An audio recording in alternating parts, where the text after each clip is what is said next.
Hi, good morning. This is Dr. Chung, and I am your friendly proctologist. Thank you so much for joining me here today, and I want to give you some credit for watching this type of content on YouTube. I'm not sure if you're hiding in a dark room to make sure that no one else is listening, or whether you want to make sure that no one knows your current struggles, but I want to give you the credit for having the courage to type in whatever search term in the search bar, or the credit to the courage to click on that title. And I wish you luck on your journey in your education, and I hope that you can relate to something here, and I hope you get something out of it. Today we're finally going to discuss some medical topics that probably everybody is wondering about, in terms of what does it mean to have hemorrhoid issues from my perspective. And I wanted to kind of go over some basic hemorrhoid 101. These are basics that I run through with each of my patients that have issues with their hemorrhoids, and I find it's extremely helpful to understand how we can live in harmony with our hemorrhoids, because they are extremely sensitive people. And I apologize if it offends you or if it kind of rubs you the wrong way, but I find that personifying them or making them seem like they are kind of like a roommate or someone that we're closely intimate with, that we know very well because they are a part of our body, it just seems to make more sense, and then we tend to think of them a little bit more so that we can take care of our bodies on a daily basis. So I'm going to be flipping over to one of my computer screens, and I like to draw on them and illustrate a bunch of things, all for my patients when they come see me. And so I'm hoping that you learned something today. If you have any questions, definitely leave a comment below. If you're looking to have some content made about a concerning issue that you have that you're wanting to learn more about, definitely feel free to contact me at any time. In the meantime, let's go to the computer screen. So here's a picture that I commonly start when I'm discussing with the patient what I saw on their exam. And the curved line here are the buttocks on each side, and this caret mark is the tailbone, and the circle is the anus. Now the anus has multiple folds of skin here when the muscles are tightened and contracted, right? Which I kind of represent with these little tick marks here, just to say that there's a lot of folded skin and wrinkles. Well, the hemorrhoids are also located here, and I would say they extend out to the outside a little bit here in kind of a circular pattern, and they're all around here 360 degrees. In textbooks you'll see that it says it's located in 3 major positions, from the left side and 2 on the right. However, that's simply referring to the most common pattern of the blood supply. In reality, hemorrhoids live 360 degrees, and they're all over. They've made their homes in every single place, and that's how we were born. We're going to move on to a different picture to explain more. So here's a second picture. It kind of looks like an image from a medical textbook, huh? Well, let's go through it. We've cut your body in half, and I wanted to label some parts here. So the curved line is your buttocks. The straight line would be your anus, or the anal canal as we call it. That's where the anal sphincter muscles, the muscles that give us control, the open and close valve, and it's usually about 3 to 5 centimeters long on average. The intestine, or the rectum, is on top, and that's kind of this bulb shape here. And you have an inside muscle and an outside muscle for control. So where do the hemorrhoids live? Well, they're located on the inside of our anus, and they start from the top and go all the way out to the bottom and just a little bit to the outside. And so where do our internal hemorrhoids live, and where do our external hemorrhoids live, you might ask? Well, we actually draw an imaginary line here. And really, it's not that imaginary. There's a lot of specific differences between the two. But when you look inside your bottom end, or when a doctor does, it can be a little bit different to find that exact point of where the inside begins and outside ends, for example. But nervous system differences, the microscopic lining of our anus differences, structural differences, etc., all allow us to formally define inside from outside. And so what are hemorrhoids? Well, first of all, we're all born with our hemorrhoids. It's just when people say, oh, I've got hemorrhoids, it just means that they're dealing with a flare or they've upset them, right? So now that person and their hemorrhoids are in a fight, and it's really sad to hear about, right? Because it certainly is very bothersome.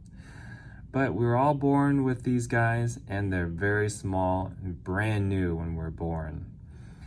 And hemorrhoids, which live just immediately underneath the lining of our anus, are a bunch of blood vessels. They are not arteries, they're not veins. In fact, they're kind of their own deal. Very special people they are. And we kind of think of them as a network of blood vessels. And they're continuous from the inside all the way out to the outside. When we get a hemorrhoid injury, let's talk about that. So let's say our buddy here, Greg. Greg went out and he decided to drink a whole lot of beer, right? Here's my beer bottle for you. And he had a little too much to drink. We're going to draw the foam here as well. Kind of looks like a beaker. Sorry about that. But anyway, Greg had an extremely great time, and the next morning, however, he did not feel so good. So that smiley face turned into quite the frown face. Why? Because when he when his body told him he needed to go, he had some dusty, hard boulders inside his bottom end here. And so it was difficult for him to get it out. He had to do some grunting. Here, grr. And had to spend quite a few minutes on the toilet in order to get this out. So we're going to draw a clock here. All right, we're going to say he was sitting there for about half an hour. From 4 o'clock all the way down to 4:30. Oh gosh, Greg, so sorry to hear that. It's awful. When he finished the bowel movement, he actually noticed that there were some drops of blood on his tissue paper, and he said, oh my God, what is that? I've never had that before. And gosh, I feel so swollen and full. What is going on? And this is a story I hear about quite often. So let's go through it, shall we? The first thing is this bowel movement is quite damaging because the texture is hard, but also he had to bear down and push it out. So that really makes the hemorrhoids very angry because you're roughening up the edge and you're damaging these blood vessels underneath. Also, when he had to push down, these hemorrhoids start to swell up even more because the blood starts to fill up these blood vessels and things start to feel swollen. So when he gets the injury here, the blood vessels pop and then they swell up because that's what our body does in response to damage to itself. It will send its immune system down. There will be more water here. Things will get kind of boggy and swollen, just like if you got hit on your shoulder. After some time, though, the hemorrhoid will heal, right? And so it's not quite as big as it used to be, but it never goes back to its original size. In fact, it's just a little bit larger than it used to be. And this is its new size of the hemorrhoid.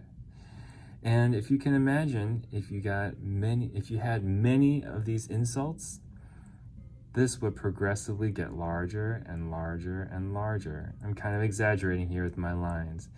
Or if you had a really large attack, then you may speed up the process because the swelling was so much larger in the beginning, it doesn't quite go down as much as a smaller attack.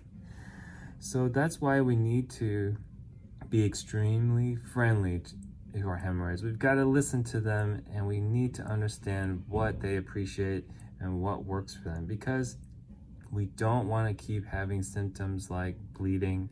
We don't want to get our hemorrhoids to become larger, because they will start to give more symptoms or interfere with your daily life as time goes on.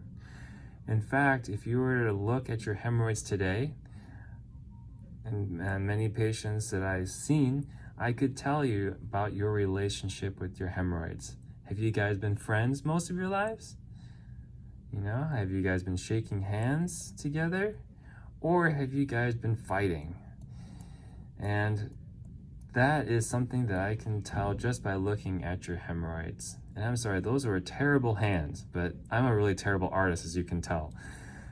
But this is what we can say is a very basic understanding of your hemorrhoids, and so that we can try to figure out what is going to prevent these injuries from happening in the first place, and what is the way, or what methods should we use to maintain our hemorrhoids so that we can keep them the same as well. And those are our subjects for another video, which I will have for you soon. I want to thank you once again for joining me on this talk, and I hope you've gotten something out of it. I hope you enjoyed my terrible drawings, and I'll try to improve on them as videos go on into the future. I hope this was a good learning experience. If you enjoy this format, definitely let me know and give me that feedback. I'm definitely very excited to give you more education so you can understand your body better, and therefore, in the end, take care of yourselves better and live a long and happy, healthy life. Please subscribe, please like the video, and ring the bell. I appreciate you very much. I wish you a happy and wonderful Memorial Day weekend. Take care. Bye-bye.